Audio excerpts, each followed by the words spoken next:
Olá, estamos aqui na aula 7 desse curso Desvendando a Dependência Emocional. Nesta aula, eu vou explanar muito mais sobre a teoria do Bob Hoffman, que fala da dependência do amor negativo.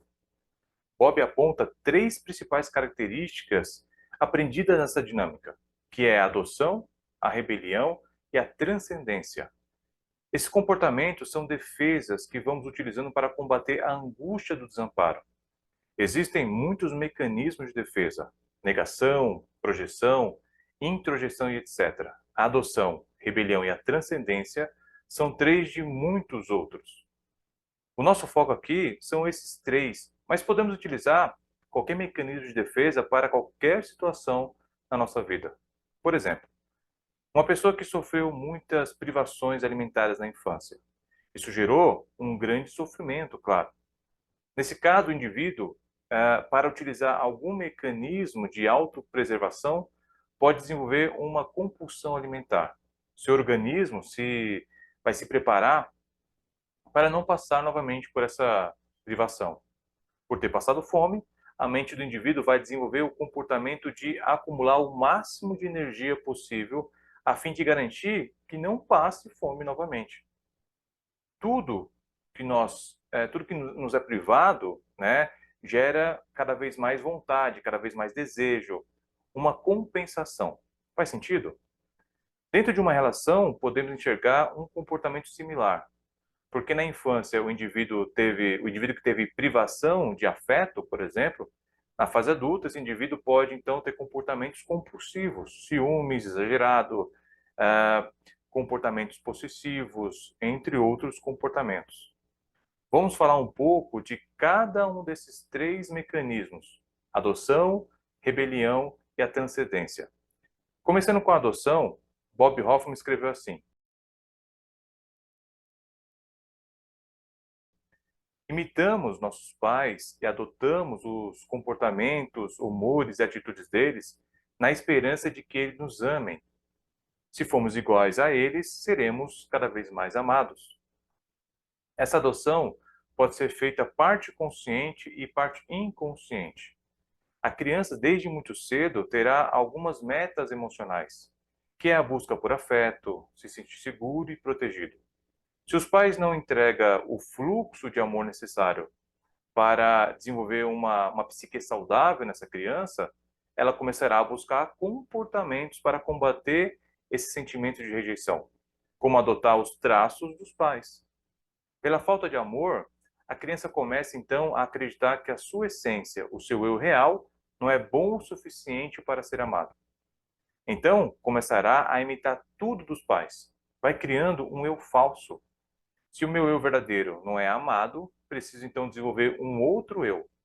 Na fase adulta, essa pessoa terá constante sentimento de vazio, baixa autoestima, subserviência e poderá ter dificuldades de amadurecer emocionalmente. Provavelmente terá uma dependência emocional, entre outros comportamentos. Como se colocar na posição de pai dos pais, ou mãe dos pais, né?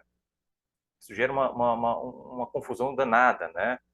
Essa adoção se mostra com muita clareza quando a pessoa se depara com uma situação que faz ela ter uma regressão, que significa ativar o comportamento aprendido compulsiva e automaticamente. Ela adota os comportamentos negativos do relacionamento dos pais. E o que foi aprendido será ativado quando a pessoa entrar num relacionamento também. Os comportamentos negativos dos pais diante de um divórcio, por exemplo, só será ativado no indivíduo quando ele também se divorciar, e assim por diante. O comportamento de rebelião, né, ou conhecido também por conflito,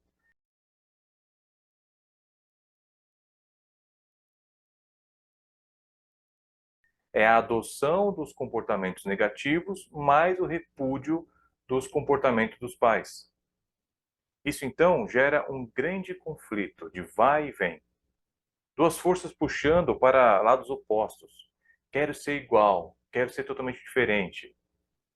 Quando a criança, eh, quando criança, melhor dizendo, não gostamos dos comportamentos negativos dos nossos pais, nem das suas consequências, obviamente.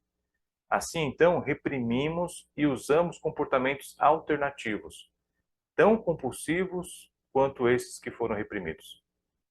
Quando usamos o comportamento alternativo, podemos identificá-lo com aquela vozinha no nosso inconsciente, aquela autocrítica, tentando tirar a gente do eixo, reforçando o conflito de vai e vem.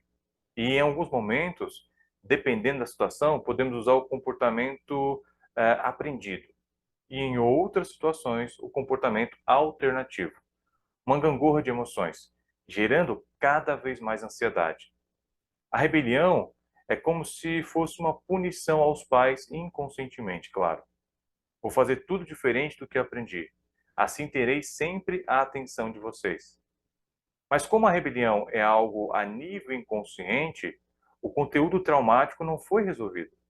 A pessoa fica nessa inconstância, procrastinação, desistência, insegurança, agarramento a outras pessoas a fim de viver a vida delas, né, por não suportar a sua própria. São algumas consequências dessa rebelião. Um exemplo de rebelião é quando tem um pai ou a mãe policial, por exemplo, e o filho vira um criminoso. Pais estudiosos têm um filho vagabundo, por exemplo. Agora, falando da transcendência, que é a superação de tudo sem conflitos internos,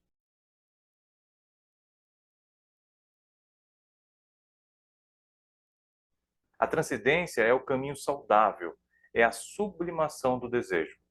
Somos capazes de superar os traços negativos dos nossos pais, que é um processo analítico, né? Pode ser uma autoanálise, também buscar um analista, onde você entende que pode utilizar a sua experiência positiva e negativa e, e fazer reforçar suas potencialidades. Tem uma história que representa muito bem a transcendência, né? Um repórter, ele estava entrevistando duas pessoas, um milionário e um morador de rua. O repórter fez a seguinte pergunta para o morador de rua: como você chegou nessa situação? O mendigo respondeu: quando eu era criança, meu pai bebia muito, maltratava minha mãe. Eu cresci revoltado e olha eu aqui repetindo muito do que meu pai fazia. Então eu culpo meu pai pela minha situação. Então o repórter fez exatamente a mesma pergunta para o milionário: como você chegou nessa situação? O milionário respondeu: quando eu era criança, presenciei muito meu pai bebendo e batendo na minha mãe. Eu cresci decidido que faria diferente. Me tornei médico e hoje trato de principalmente pessoas que são dependentes de álcool. Perceba que não é o que aconteceu na sua vida, e sim o que você fez da sua vida com aquilo que aconteceu com você. É muito importante pensar nisso. Até o próximo vídeo.